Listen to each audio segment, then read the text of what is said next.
세상에서 가장 아름다운 것이 무엇이라고 생각되어지십니까? 우리가 눈을 들어 사방을 둘러보면 참 아름답다, 참 기이하다 라고 하는 그런 감탄사가 나오게 되어 있습니다. 저마다 아름다움에 대한 다른 대답을 아마 하게 될 겁니다. 어떤 분들은 사계절마다 형형색색 천연의 색깔을 연출하는 그런 꽃들을 보면서 참 하나님의 솜씨에 감탄하는 그러한 분도 계십니다. 저는 지난 봄에 이제 트리키에와 그리스, 이탈리아의 그 웅장한 건축물들, 그 당시 도저히 상상할 수 없는 그러한 도시에 또 그렇게 아름답고 웅장한 건물들이 세워졌다라는 것을 볼 때마다 참 그 경이로움에 감탄을 했습니다.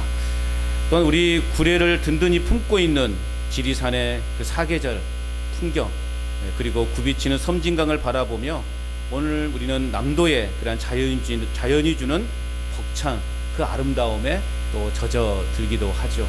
참 아름답고 또 살기 좋은 구례, 인정하십니까? 이렇게 사계절마다 변함이 있는 이러한 자연을 보면서 우리는 하나님의 그 놀라운 솜씨, 그 솜씨를 우리는 날마다 찬양할 수밖에 없다라는 거죠. 그런데 이 모든 자연의 아름다움보다 더 향기롭고 아름다운 것이 있는데 그것은 뭐냐? 바로 사람이라는 거죠. 사람. 그런 노래도 있죠. 사람이 꽃보다 아름답다. 사람이 꽃보다 아름답다라는 노래 있죠. 아무리 자연의 그 아름다운 꽃이 우리를 감동시키고 우리를 감동시킨다 할지라도 우리 존재 사람의 이 모습을 볼 때 여러분 우리는 더 경이롭고 감탄할 수밖에 없다라는 것이죠. 아무리 화려한 꽃도 철이 지나면 시들어 버리지만 자신을 희생하며 누군가를 돕고 사랑을 나누는 사람의 향기는 결코 시들지 않는다라는 것이죠. 자, 그렇다면 이 세상에서 가장 아름다운 사람은 누구이겠습니까? 가장 아름다운 사람, 세계 미인대회도 하고 미인대회도 하지만 참 그것은 제 개인적으로 볼 때는 참 좋지 않은 것 같아요. 사람을 겉모양으로 평가한다는 것 자체가 참 어떻게 보면 좀 잔인하기도 하고 하나님의 창조 질서를 조금 어지럽히기도 하기도 하고 그렇습니다. 마음으로. 그래서 예전에 곡성에서 미스 심청을 뽑은 적이 있었거든요. 심청이는 얼굴이 얼굴이 예쁜지는 모르겠지만 미모를 보지 않고 마음을 봐요. 마음. 효심이 좋은 그러한 처녀를 심청으로 뽑아요. 그래서 첫 회 미스 심청으로 뽑혔던 그 사람이 누구냐면 제 1년 후배거든요. 우리 예전에 우리 교회도 와서 몇 달 출석했잖아요. 김점숙 집사라고, 권만택 집사 그 와이프인 김정숙 집사. 얼굴은 그렇게 이쁘지 않은데 참 착해 사람이. 아버지 모시고 어렵게 형편 가운데에도 그렇게 밝게 살아오는 그 집사가 1회 미스 심청으로 뽑혔어요. 그래가지고 그 받은 상금을 다 몽땅 교회에 헌금하고 그 정도로 신앙과 인품과 모든 게 참 착한 그러한 참 후배였습니다. 자, 오늘 우리 인간의 모든 사람보다 가장 그럼 아름다운 사람이 누구인가? 마음이 고운 사람이 아름다운 사람인가? 얼굴이 예쁜 천연 자연 미인이 정말 아름다운 사람인가를 볼 때 누가 가장 아름다운 사람인가? 바로 하나님의 본체이시고 사랑 그 자체로서 이 땅에 오신 예수 그리스도시다 라는 것을 여러분 믿으시기 바랍니다. 그러므로 예수 그리스도의 예수님의 삶은 아름다움 그 자체였다라고 그렇게 말할 수 있습니다. 예수님의 탄생은 천사들이 노래할 만큼 아름다웠습니다. 사람들의 눈물을 닦아주고 병을 고쳐주실 때 참으로 예수님의 모습이 아름다우셨어요. 심지어는 십자가에서 고통 중에 죽어가신 그 순간까지도 우리를 향한 그 사랑 때문에 그 예수님은 눈이 부시도록 아름다우셨습니다. 비록 온몸은 피투성이가 되었다 할지라도 우리를 위해서 십자가에서 그 죽으신 그 예수님의 모습이야말로 가장 아름다운, 이 땅에서 감히 비교할 수 없을 만큼의 그 아름다움을 우리에게 보여주셨습니다. 교회도 마찬가지입니다. 교회도 어떤 교회가 아름다운 교회인가? 예배당 건물이 화려해서가 아니라 영적으로 성숙한 성도들이 모여서 생명을 살려내는 교회가 진정 아름다운 교회인 줄로 믿습니다. 그 아름다운 교회가 바로 우리 간전제일교회가 될 줄로 믿습니다. 시골 변방에 있는 작은 교회이지만 그러나 우리 성도들의 마음속에는 생명을 살리고자 하는 그러한 마음으로 불끈불끈 타오르는 그 성도들이 있는 교회, 그 교회가 진정 아름다운 교회라는 것입니다. 미국의 세들백 교회를 담임했던 릭 웨런 목사님이 이렇게 말했어요. 군대의 진짜 능력은 식당에 앉아서 밥 먹는 군인들이 몇 명인가에 있지 않고 총을 들고 전쟁터로 나가는 군인이 몇 명인가에 달려있다. 하나님의 교회도 마찬가지다.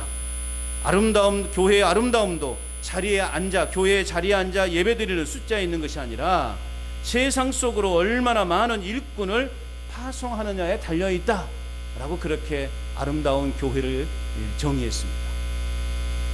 예수님의 아름다움을 닮아 오늘 저와 여러분도 세상 가운데 행함을 통해서 우리의 인생이 아름다운 인생으로 만들어가고 그 아름다운 사람 한 사람이 모여 우리 교회 공동체가 더욱 아름다운 공동체의 향기를 바라는 우리 간전제일교회가 될 수 있기를 축복합니다. 그 일에 우리 모두가 쓰임받기를 주의 이름으로 축복합니다. 우리는 지난 5주 동안 주님이 복 주시는 삶 시리즈를 살펴보았습니다. 기억을 하시려나 모르겠습니다. 우리 얼굴을 잘 떠오르시면 돼요. 첫 번째 주제가 뭐였습니까? 영적인 눈을 뜬 사람이 주님이 복 주시는 인생이다. 또 두 번째 주일은 영적인 귀가 열린 사람이 주님이 복 주시는 삶이다. 세 번째는 은혜로운 말을 하는 사람이 주님이 복 주시는 삶이다. 그래서 우리가 이왕이면 은혜로운 말을 하자, 그렇게 우리가 외치지 않았습니까? 그 다음 주는 뭐였습니까? 천사의 얼굴을 지닌 사람이 복 있는 인생이다. 그리고 지난주에 우리는 섬기는 손을 가진 사람이 복 있는 인생이다 라고 그렇게 말씀을 드렸어요. 자, 모두가 다 주님이 복 주시는 삶의 모습입니다. 자, 오늘 그 마지막 시간으로 주님이 그럼 가장 아름답게 보시는 사람에 대해서 함께 나눠보고자 합니다. 가장 이 주인공은 항상 마지막에 등장하지 않겠습니까? 오늘 이 6주 동안에 우리가 주님이 복 주시는 삶 시리즈 중에 오늘 주님께서 가장 복 주시기를 기뻐하시는 사람이 어떤 사람인가? 오늘 본문의 제목을 한번 같이 읽어볼까요? 소개 제목을 다 같이 시작. 아름다운 발을 가진 사람. 다시 한번 시작. 아름다운 발을 가진 사람. 그래요. 주님께서 오늘 가장 아름답게 보시는 사람은 누구인가? 아름다운 발을 가진 사람이에요. 오늘 본문 7절 말씀은 이렇게 찬양하고 있죠. 7절 같이 한번 읽어볼까요? 시작. 좋은 소식을 전하며 평화를 공표하며 복된 좋은 소식을 가져오며 구원을 공포하며 시온을 향하여 이르기를 내 하나님이 통치하신다 하는 자의 산을 넘는 발이 어찌 그리 아름다운가. 자, 이 말씀은 온 백성이 고대하고 원했던 소식을 가지고 달려오는 전령의 아름다운 발을 칭송하고 있습니다. 좋은 소식이 뭔가? 바벨론 포로에 있는 그 이스라엘 백성들에게 해방의 기쁜 소식을 전하기 위해서 산을 넘고 달려오는 그 발이야말로 가장 아름다운 발이라는 거예요. 조국의 해방을 맞이하는 그 소식을 전하는 그 발걸음, 얼마나 기쁘겠습니까? 그렇다면 오늘 우리도 이 아름다운 발을 가져야 되는데, 그럼 어떻게 우리는 이 발을 살아야 되는 것인가? 어떻게 살아야 우리 또한 이런 아름다운 발을 가질 수 있게 되는가? 첫째는 고집과 교만의 옛 신발을 벗어버려야 합니다. 고집과 교만의 옛 신발을 벗어버려야 되는 거예요. 우리의 발이 복음을 전하는 아름다운 발이 되기 위해서 가장 먼저 선행되어야 될 것, 그것은 바로 내가 신고 있는 옛 신을 과감하게 벗어 던져버리는 것입니다. 하나님께서 모세를 이스라엘 지도자로 부르실 때 가장 먼저 하셨던 말씀이 있죠. 그게 무슨 말씀입니까? 네가 선 곳은 거룩한 곳이니 내 신을 벗으라. 내 신을 벗으라. 왜 하나님은 모세로 하여금 첫 마디가 그런 말씀이었었을까? 왜 하나님은 모세를 향하여 내 발에 신고 있는 내 신을 벗어라 이 말씀을 하셨을까? 이것은 곧 내 뜻과 내 고집을 꺾고 겸손히 엎드리라라는 거예요. 모세는 당시 바로의 궁궐에서 애굽의 한 왕자로서 학문과 문화라고 하는 그 과거의 화려한 신발을 모세는 신고 있었습니다. 그런데 하나님께 쓰임받는 삶을 위해서는 그 세상에 묻은 신발을 벗어 던져야 됐던 거예요. 내 능력을 의지하던 교만의 신을 벗어야만 비로소 하나님의 사람으로 쓰임받을 수 있다라는 겁니다. 오늘 내 안에 있는 경험, 내 고집, 내 교만을 벗어 던져야 우리는 하나님 앞에 온전히 쓰임받을 수 있는 겁니다. 사람이 자기 신을 신고 있으면 어떻게 될까요? 자기가 가고 싶은 대로 가게 되는 거예요. 어린아이들 보세요, 여러분 손주라든가 여러분 자녀들 그냥 기어다닐 때는 오직 엄마 찾았는데 발에 신발을 신기면 좋아가지고 어떻게 해요? 지 마음대로 가요. 또 아이들의 마음을 더 현혹시키기 위해서 밟을 때마다 뾱뾱뾱뾱 소리 나면 애들은 또 그 소리가 좋아가지고 지 마음대로 막 어디든 가려고 그래요. 그래서 막 위험한 찻길로도 뭐 뛰어가고 막 그런 경우들이 가끔씩 있지 않습니까? 자기 신을 신으면, 자기 신을 신기 시작하면 부모의 말이 들리지 않아요. 자기가 가고 싶은 대로 가는 거예요. 내 신발을 신으면 나의 과거의 그런 좋은 것들, 내가 원했던 것들을 내가 늘 계속 품고 있으면 하나님의 뜻보다는 내 뜻이 중심이 되어서 내 마음대로 살아가는 경우가 의외로 많다라는 것입니다. 그러므로 신을 벗으라 라고 하는 것은 내 고집과 판단을 십자가 앞에 내려놓으라 라고 하는 하나님의 명령인 거예요. 네가 그동안 배우고 익혔던 그 애굽의 그 모든 학문과 그 경험과 네가 배웠던 그 무술, 그 모든 것들, 힘과 권력들 다 내려놓으라라는 거예요. 철저하게 나의 중심에, 철저하게 나의 명령에 순복하라 라고 하는 하나님의 명령인 것입니다. 내 고집의 신발을 벗지 않고 살아가는 사람에게 나타나는 현상은 무엇일까? 가만히 보세요, 여러분. 세상이 내 뜻대로 맞춰주지 않는다고 늘 불평하며 살아가게 되는 겁니다. 내 어떤 신발을, 내 고집의 신발을 벗지 않고 그런 고집쟁이들이 있어요. 그냥 왜 세상은 내가 원하는 대로 해주지 않는 건가? 내가 계획하고 내가 판단하고 내가 짠 그 모든 것에 좀 사람들이 맞춰줘야 되는데 그러지 않는다면서 불평하는 거예요. 왜 세상은 꼭 내가 계획했던 반대로만 흘러가는 것인가? 라면서 이렇게 세상을 원망하게 되고 공동체 사람에 대해서 이렇게 불평을 늘어놓는 그러한 경우들이 있다라는 겁니다. 옛날에 어떤 왕이요, 외출을 하고만 돌아오면 발에 흙먼지가 묻고 또 돌이나 가시에 이렇게 상처가 난다면서 매번 들어올 때마다 불평했습니다. 그래서 급기야는 명령을 합니다. 이 나라 온 바닥에 다 소가죽으로 깔아버려라. 소가죽으로 온 나라를 다 바닥을 깔아버리라는 명령을 내려요. 여러분, 그게 가능이나 하겠습니까? 백성들은 근심에 빠집니다. 그럴 때 한 지혜로운 신하가 나서서 왕에게 이렇게 이야기합니다. 임금이여, 세상의 소를 다 잡아도 땅을 덮을 수 없습니다. 차라리 소가죽 2조각으로 전하의 발을 감쌀 신발을 만들어 보시는 것이 어떻겠습니까? 그래서 구두가 탄생했다라고는 믿거나 말거나 하는 이야기가 있습니다. 세상이 바뀌기보다 내가 바뀌면, 내 사고가 바뀌면 세상이 바뀐다는 거예요. 내 고집을 꺾으면 세상이 평화로운 거예요. 내 교만을 내려놓으면, 내 어떤 과거의 그 경험들을 내려놓으면 모두가 다 행복할 수 있게 되는 것입니다. 세상이 다 내 마음에 맞게 변하기를 바라지 않아야 됩니다. 여러분, 오늘 우리가 세상 탓, 환경 탓을 할 것이 아니라 내 마음가짐, 내 발의 신을 바꾸면 세상이 바뀌게 되어 있습니다. 그런 발이 아름다운 발이라고 오늘 성경은 우리에게 말씀하고 있는 겁니다. 고정관념, 이 고정관념을 버려야 됩니다.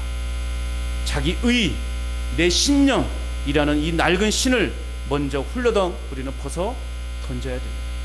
이것이 여러분 우리 공동체가, 이 나라가 한 걸음 더 앞으로 나아가지 못하게 되는 거예요. 이 고정관념, 내 자기 의, 내 신념, 이것을 내려놓지 않으면 교회는 한 걸음도 앞으로 나아갈 수 없게 되는 겁니다. 주변의 상황은 계속 발전해 가는데 교회 공동체는 계속 그냥 그 자리에 머물러 있는 거예요. 내가 경험해 보니까 이것이 아니더라. 내가 예전에 해보니까 여기까지더라. 내 신념은 이거야. 내 신념은 이거야. 라고 그렇게 생각하고 있으면 교회는 한 걸음도 앞으로 나아갈 수 없게 되고 그 자리에 계속 그 자리에 머물러 있게 되는 것입니다. 우리는 먼 미래를 바라보면서 내 발에 신을 벗어 던져야 돼요. 과거의 옛 습관, 옛 판단, 옛 경험들을 우리는 과감하게 벗어 던지고 하나님의 선하게 쓰임받는 그러한 주님의 축복에 넘치는 그러한 발이 되어야 할 것입니다. 우리의 발은 영혼을 구원하는 가장 가볍고 아름다운 발로 만들어 가야 되는 거예요. 이러한 발을 가진 자를 우리 주님이 복 주실 줄로 믿습니다. 또한 아름다운 발을 갖기 위해서 우리는 어떻게 살아가야 되는가? 두 번째는요, 생명을 살리는 좋은 소식을 향해 달려가야 됩니다. 생명을 살리는 그 좋은 소식, 얼마나 좋은 소식입니까? 아무도 고치지 못하는 그 질병을 고칠 수 있다라고 하는 그 소식을 들었을 때 얼마나 기쁘겠냐고요. 그 좋은 소식을 들고 우리는 달려가야 돼요. 자, 오늘 10절 말씀을 같이 읽어볼까요? 10절 같이 읽어봅니다. 시작. 여호와께서 열방의 목전에서 그의 거룩한 팔을 나타내셨으므로 땅끝까지도 우리 모두 하나님의 구원을 보았도다. 아멘. 좋은 소식은 국경과 인종을 넘어 모든 사람에게 전해야 될 좋은 소식인 것입니다. 성경을 보면 예수님으로 인해서 병 고침을 받은 많은 사람들이 있어요. 예수님은 그들을 고치시면서 부탁했어요. 아무에도 가서 말하지 말라. 그런데 이 사람들이 그냥 아무에게도 말할 수 없었던가요? 그냥 동네방네 떠다니면서 나 병에서 나았더라. 그렇게 자랑을 하면서 다녔습니다. 가출하여 재산을 다 날리고 돌아온 아들을 둔 아버지, 얼마나 창피하겠습니까? 그런데 이 아버지는 죽었던 아들이 살아서 돌아갔다 라고 하면서 온 동네 사람들을 초청해서 큰 잔치를 베풀었어요. 여러 번 바람을 피워 동네 사람들에게 얼굴도 들지 못하고 다녔던 여인, 예수님을 만나자 그 부끄러움을 다 뒤로 하고 동네로 들어가서 내가 예수님을 만났다 라고 그렇게 자랑을 하게 된 것이죠. 그 기쁜 소식을 가만히 나만 가지고 있지 않고 그들은 모두가 다 사람들에게 나아가서 사람이 모인 곳으로 가서 그 기쁜 소식을 그들은 전했던 것입니다. 여러분, 우리가 십자가의 은혜로 죄사함을 받고 구원받은 사실을 진짜로 알았다면, 진짜로 믿는다면 이 소식을 전하기 위해 우리의 발을 움직이지 않고는 베길 수가 없는 겁니다. 우리 집안에 뭐 좋은 일이 생기면 막 말하고 싶어가지고 입술이 막 하는 경우 있지 않습니까? 오늘 누구에게 말할까? 여기도 말하고 저기도 말하고 싶고, 그런 게 우리 인간의 본성 아니겠습니까? 마찬가지 오늘 우리가 영혼 구원을 받았다면, 여러분 구원 받으셨습니까? 천국 확실히 가십니까? 아멘 소리가 시원찮습니까? 여러분 분명 구원 받으셨습니까? 천국 갈 거 확신하십니까? 천국보다 아름다운 곳이 어디 있어요? 천국보다 더 좋은 곳이 어디 있습니까? 그걸 우리는 받았잖아요. 우리는 엄청 좋은 곳을 알고 있잖아요. 근데 그것을 우리는 자랑하지 못하고 그냥 나만 그냥 간직하고 있는 거예요. 이 얼마나 참 어리석습니까? 좋은 것은 알려야 되죠. 좋은 것은 자랑해야 되는 겁니다. 여러분, 우리 발이 아름다워야 하는 이유가 여기에 있는 것입니다. 여러분, 우리 주변에는요, 겉으로는 멀쩡해 보여도 속으로는 죽어가며 누군가 손을 내밀어 주기를 기다리는 영혼들이 의외로 많습니다. 여러분. 사람은요 그냥 겉모양만 보고 판단해서는 안 돼요. 아이 저 사람 아이 교회 나올 사람 아니야 판단해서는 안 돼요. 저 사람 죽어도 교회 나오지 않아. 아유 저 사람 뭐 이렇게 전도지 주고 뭐 섬겨봤자 아무짝에 쓸모없어. 아이 저 사람은 저 집은 안 되는 집안이야. 이렇게 판단해서는 안 되는 거예요. 기회가 되면 그분과 함께 마음을 터놓고 이야기 한번 해보세요. 그러면 의외로 그 마음속에 과거에 경험했던 것들이 나오게 돼요. 아이고 사실은 나도 어릴 적에 동네에 조그만 교회 좀 나간 적이 있었어 라고 하면서요 자신의 과거를 간증하는 분도 계셔요. 그런데 세월이 막 찌들고 세월에 찌들고 또 시집을 와서 뭐 시댁이 뭐 그냥 불교 집안이고 뭐 다른 신을 섬기는 집안이고 그래서 내가 교회라는 것을 입에도 꺼내지 못했다라고 말하시는 분들이 의외로 많아요. 여러분 우리가 서로 스스로 판단해서는 안 되는 겁니다. 겉은 멀쩡해 보여도 그 속 마음 속에는 누군가가 제발 나에게 손을 좀 내밀어줘서 내 손을 좀 잡아주세요. 내 손을 좀 잡아주세요 라고 그렇게 아우성치는 그 마음의 소리를 우리는 들을 수 있어야 됩니다. 교회 가고 싶은데 이끌어주는 사람이 없어서 망설이는 이웃도 의외로 우리 주변에 많습니다. 우리가 때를 얻든지 못 얻든지 복음을 전해야 되는 이유가 바로 여기에 있는 것입니다. 우리 주변을 여러분 이제는 편견을 버리고 다 세밀하게 한번 관찰해 보시기 바랍니다. 그래서 우리는 그분들에게 그 속마음을 먼저 들을 수 있어야 돼요. 그래서 우리는 그들에게 이 기쁜 소식, 좋은 소식을 전해야 되는 겁니다. 우리가 전해야 되는 구체적인 내용이 바로 좋은 소식인 거예요. 이 좋은 소식이 무엇입니까? 좋은 소식은 복음인 거예요. 구원의 복음, 승리의 복음. 7절 말씀을 보세요. 다시 한번 7절 말씀을 보시면 좋은 소식은 뭐라고 되어 있느냐? 불의한 곳에 평화를 공포하는 것이다. 또 죽음과 질병의 구원을 선포하는 것이다. 그리고 우리의 삶의 현장에 하나님의 통치를 선포하는 것이다 라고 그렇게 정의하고 있습니다. 그런데요 이 놀라운 구원의 능력이 누군가의 삶에 기적적으로 나타나기 위해서 반드시 필요한 것이 있다는 거죠. 이 놀라운 구원의 능력, 복음의 능력이 그 영혼들에게 필요한 자들에게 전달되어지기 위해서 필요한 조건이 있는데 필요한 것이 있는데 그것은 뭐냐? 바로 그 소식을 전해줄 사람이 필요하다는 거예요. 그러지 않겠습니까 여러분? 소식을 전해줘야 되죠. 말을 해야 되죠. 가르쳐줘야 되는 거 아니겠습니까?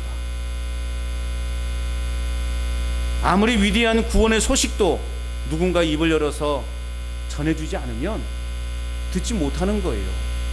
그래서 우리는 편견을 버리고 때를 얻든지 못 얻든지 우리는 그들에게 다가가서 복음을 전하고 그들의 마음을 함께 공감해주고 그리고 하나님의 좋은 소식을 전할 수 있어야 되는 거예요. 그래서 사도 바울은 로마서 10장 13절 14절에 이렇게 말하고 있어요. 누구든지 주의 이름을 부르는 자는 구원을 받으리라. 그런즉 그들이 믿지 아니하는 일을 어찌 부르리요? 듣지도 못한 일을 어찌 믿으리요? 전파하는 자가 없이 어찌 들으리요?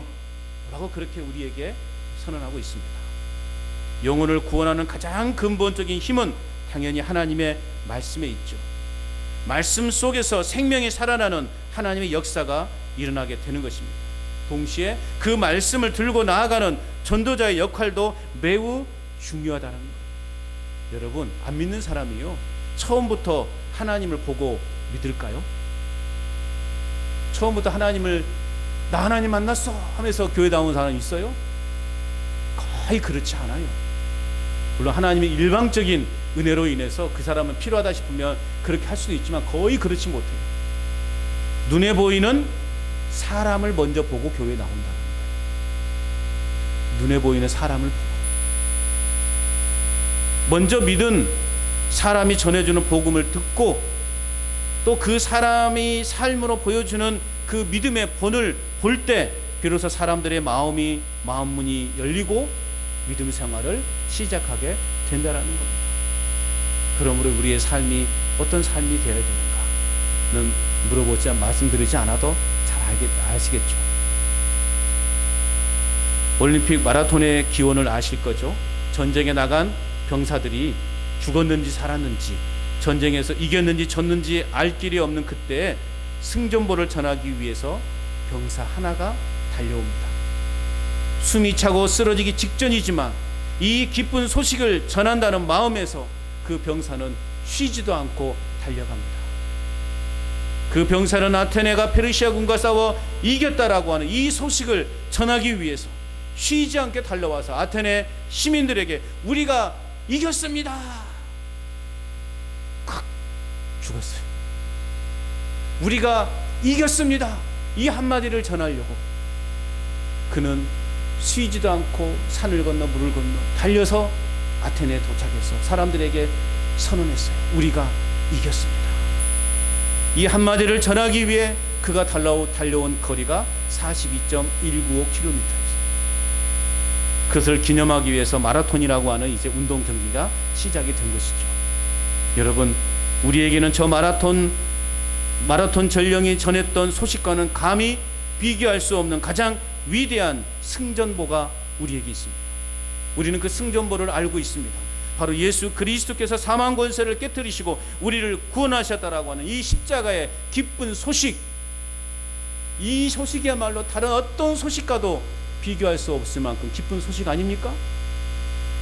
아니에요, 기예요. 아니에요, 기예요. 그거나 십자가를 통해서 예수님께서 사망을 이기시고 오늘 우리에게 부활의 소망을 주셨다라고 하는 이 기쁜 소식, 세상에 그 무엇과도 바꿀 수 없는 기쁜 소식입니다. 우리 모두는 그 기쁜 소식을 전해 드렸단 말이에요. 그러면 이 기쁜 소식을 어떻게 해야 되겠냐? 죽음을 무릅쓰고 우리는 쉬지도 말고 달려서 이 복음이, 이 기쁜 소식을 전해줘야 될 사람들에게 우리는 달려가야 하는 것입니다. 이제는 우리가 그 땀투성이의 거룩한 전령이 되어야 할 차례입니다. 구원의 소식을 알지 못해 절망 가운데 죽어가는 내 가족과 이웃을 향해 심장이 터질 듯한 기쁨과 사명감을 안고 오늘 우리는 또 달려가야 하는 것입니다. 십자가의 승전보를 가슴에 품고 영혼을 살리기 위해 힘차게 내딛는 그 벅찬 발걸음, 그 발걸음이야말로 주님께서 가장 기뻐하시고 주님 보실 때 가장 아름다운 발걸음이다 라고 그렇게 칭찬해 주시는 것입니다. 그러한 발걸음들을 다 소유할 수 있기를 바랍니다. 그런 발걸음을 가진 여러분들을 하나님께서 복 주실 줄로 믿습니다. 아름다운 발을 갖기 위해 우리는 어떻게 살아야 되는가? 마지막 세 번째는요, 영혼을 찾아가는 증인의 삶을 살아내야 하는 것입니다. 신앙은요, 교회의 존재는 모임으로 다져주고 흩어짐으로 성장해 가는 것입니다. 다시 한번요, 모임으로 다져주고 흩어짐으로 성장해 가는 거예요. 이게 교회의 본질이에요. 사도행전의 초대교회는 성령의 충만해서 모이기를 힘쓰고 모여서 서로 사랑을 나누고 아주 화목한 공동체를 이루었어요. 그런데 한 가지 치명적인 실수를 그들은 범했죠. 뭐냐? 땅끝까지 이르러 내 증인이 되라 라고 하는 이 예수님의 마지막 유언을 잊어버린 거예요. 그래서 그냥 자기들끼리 은혜 안에서 즐겁게 행복하게 보냈던 거예요. 결국 하나님은 어떤 조치를 취하셨습니까? 핍박을 허락하셨고 스데반이 순교하고 그리고 온 성도들이 뿔뿔이 흩어지게 만들어 버리신 거예요. 하나님은 고난을 통해서 억지로라도 복음을 들고 흩어져 증인의 삶을 살아가도록 하신 것입니다. 복음의 최종 결론은 결국 증인의 삶을 살아가는 것이다. 우리가 영혼 구원에 대한 안타까움을 품고 발을 내딛기만 하면 하나님은요, 예비된 영혼을 완벽한 타이밍에 기가 막히게 만나게 하신다라는 거예요. 왜 우리 안에 그런 사람을 못 만나는 거예요? 그런 안타까움이 없기 때문에 그래요. 영혼 구원에 대한 안타까움, 영혼 구원에 대한 그 갈망, 우리 안에 그냥 매 순간 그 마음이 우리 안에 불타오를 때 하나님은요, 가장 완벽한 타이밍에 그런 사람을 만나게 하더라는 거예요. 사도행전 8장에 보면 빌립 집사의 이야기가 나오죠. 핍박을 피해 사마리아로 흩어졌던 빌립이 복음을 전할 때요, 온 성에 아주 큰 부흥이 일어났습니다. 그러니 이제 이 빌립이 얼마나 바쁘겠어요. 갑자기 막 이제 복음을 듣고 예수를 믿겠다고 하는 사람들이 온 도시가 이제 사람들이 일어나면서 그가 해야 될 일들이 너무 많이 생겨나게 된 거예요. 한참 바쁘고 은혜가 넘치는 그때 성령님은 이 빌립 집사에게 이렇게 말씀합니다. 아무도 없는 광야로 가라라는 거예요. 인간적인 상식으로는 너무 이해가 되지 않아요. 한참 이제 사람들 양육하고 사람들을 키워내야 될 그러한 시점에 성령님은 이 빌립 집사에게 아무도 없는 광야로 가라는 거예요. 도무지 이해가 되지 않았지만 빌립은 그 말씀에 순종해서 광야로 나갔습니다. 빌립이 순종하여 광야로 발걸음을 내디뎠을 때 이 빌립이 만난 사람이 누구이냐고요. 마침 그곳을 지나가며 성경을 읽어도 뜻을 제대로 알지 못해서 애타게 진리를 찾고 있던 에티오피아의 내시를 만나게 됩니다. 기가 막힌 타이밍이에요. 하나님의 일하심에는요 우연이라는 것이 없습니다. 빌립이 이해할 수 없는 상황 속에서도 묵묵히 증인의 발걸음을 옮겼을 때 하나님은 이방 나라의 복음을 전할 위대한 영혼을 그 완벽한 타이밍에 만나게 해 주셨다라는 거예요. 오늘도 우리 마음속에 우리 가슴 속에 영혼을 향한 뜨거움이 불타오를 수 있기를 바랍니다. 영혼 구원에 대한 그 간절함이 우리 안에 불타오를 때 하나님은 기가 막힌 타이밍에 그러한 그 복음이 필요한 사람을 만나게 하시는 거예요. 증인의 삶은 거창한 것이 아니에요. 그래서 성령께서 내 마음에 영혼을 향한 안타까움을 주실 때 머뭇거리지 않고 내 발걸음을 그곳에 옮기는 거예요. 가끔 그러지 않습니까, 여러분? 갑자기 누구를 만나고 싶은 마음이 내 안에 들 때가 있어요. 평상시는 그렇게 들지 않았는데 갑자기 어느 순간에 내가 저 사람을 좀 만나고 싶다라는 생각이 들 때가 있어요. 그때는요 모든 걸 제쳐두고 가서 만나시기 바랍니다. 그게 성령이 우리에게 주신 마음일 수 있다는 거죠. 그동안 그렇게 복음에 대해서 듣고 싶은 그 간절함이 그 마음속에 있었기에 성령님은 나에게 마음에 감동을 주셔서 그를 만나게 하신다라는 거예요. 내가 한 걸음 내디딜 때 진리를 찾고 헤매는 영혼, 그리고 위로가 필요한 갈급한 영혼을 주님께서는 정말로 정확하고 기가 막힌 타이밍에 우리로 하여금 만나게 하실 거라는 거죠. 오늘 우리는 우리 예배당의 안에서 우리끼리만 나누는 은혜에 머물러 있지 않기를 바랍니다. 세상을 향해 우리는 흩어져야 돼요. 이게 교회의 사명인 거예요. 은혜 받고 말씀으로 재충전해서 우리는 다시 세상으로 나아가서 열심히 복음을 위해서 살아가는 것. 이게 교회의 본질이라는 겁니다. 16세기 미국의 대각성 운동을 이끌었던 조지 휘필드 목사님은 이렇게 고백합니다. 나는 가만히 앉아 녹슬어 없어지기보다 복음을 위해 달아 없어지기를 원한다. 기가 막힌 말 아니에요? 나는 복음을 위해서 내 인생, 내 삶이 달아서 없어지기를 원한다. 여러분의 가정과 직장과 이웃 속으로 기쁜 소식을 들고 찾아가는 아름다운 발걸음들이 되시기를 주님의 이름으로 축복합니다. 그래서 우리가 이번에 7월 30일에 어르신 성경학교도 그런 목적이 있어요. 그냥 우리 어르신들끼리 모여서 우리가 함께 그냥 이 복음에 대해서 나누는 것보다 주변에 있는 어르신들, 이제 죄송한 말씀이지만 삶이 그렇게 오래 길게 남지 않은 그 어르신들, 이럴 기회에 복음을 한번 들어보게 하는 것, 이것이 우리 교회의 사명인 겁니다. 그래서 이 어르신 성경학교의 목적은 그런 목적이 있어요. 여러분들이 하나의 어떠한 길잡이가 되어주셔서 믿지 않는 동네 어르신들 같이 참여하게 하셔서 같이 이런 기회에 억지로라도 복음을 듣게 하는 것, 한 번이라도 복음을 듣고 이렇게 죽음을 맞이하게 하는 것, 이보다 더 가치 있는 일이 어디 있겠냐고요. 그래서 이번에 목적이 그런데 있다라는 겁니다. 사랑하는 여러분, 인생은 결코 길지 않습니다. 그렇죠? 인정하시죠? 인생은 그리 길지 않아요. 이 짧은 인생 적당히 그냥 편하게 살다가 시간의 흐름 속에서 그냥 내 영혼 녹슬어 버리실 것입니까? 아니면 힘들고 고되더라도 십자가 복음을 들고 불꽃처럼 살다가 주님의 품에 안기실 것입니까?